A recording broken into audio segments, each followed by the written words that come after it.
يوم الأحد تاريخ 24/2/1991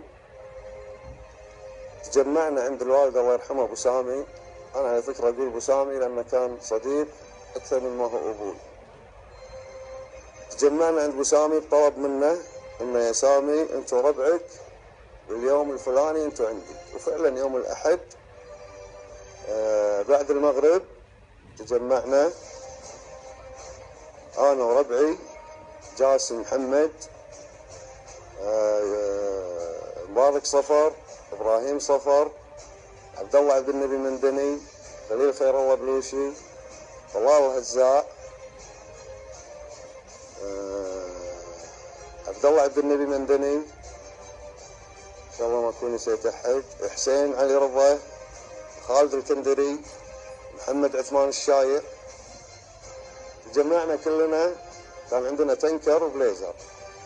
جمعنا سلاحنا داخل التنكر والربع نصهم داخل التنكر مع السلاح، واحنا بالبليزر 4 أشخاص بالبليزر اللي قدام التنكر هم معنا سلاح. كنا ساكنين بمنطقة القرين لكن المسافة احنا بالبيوت اللي نجابله صباح السالم.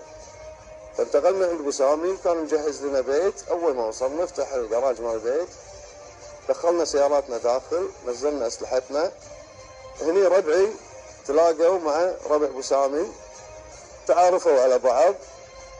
قعدنا بنفس اليوم اللي هو الفجر الأحد 24/2/1991 الساعة 5 سمعنا بالراديو بدأ الهجوم البري لتحرير دولة الكويت.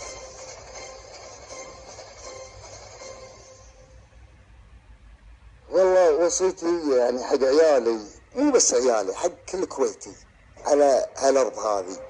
بيت القرين هو شهاده على صدر الوطن، انحط من ناس سيد هادي ومشعل عامر فرج العنزي ويوسف خضير وبدر العيدان ومبارك صفر وابراهيم وخليل بوش، كل اللي استشهدوا بالبيت هذا ما طلبوا تراهم ان نذكرهم بالخير ولا استشهدنا تعالوا سووا لنا والله حطوا لنا تماثيل وكذا. لا والله، هذيل انا عايشتهم وعشت معاهم واعرفهم واحد واحد، نيتهم صافيه.